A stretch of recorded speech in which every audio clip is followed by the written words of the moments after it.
To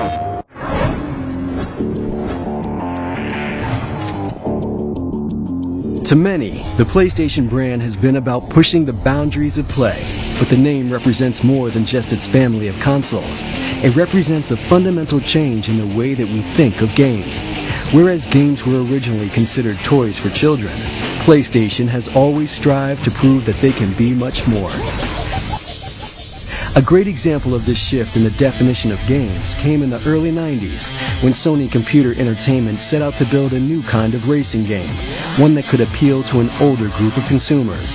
That game would go on to become Gran Turismo, the first mass-market driving simulator. Armed with a staggering list of 140 licensed cars, 11 real-world tracks, and a simulation driving experience, Gran Turismo would quickly win critical praise and go on to sell 10 million copies. It would also spawn a long-running franchise that would sell over 60 million units worldwide and change the way gamers would think of racing games from an arcade experience to a real driving simulator. Gran Turismo highlights how PlayStation changed people's perceptions on racing games, but redefined the gaming experience in many other genres as well.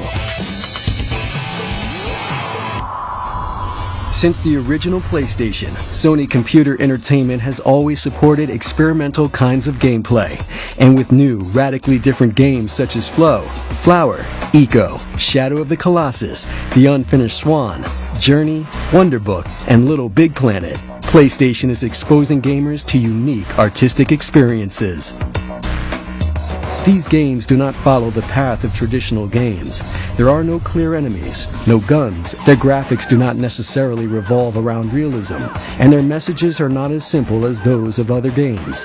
But these experiences stand apart from other games with social commentary, experimental gameplay, unique graphics, and in Journey's case, Grammy-nominated soundtracks.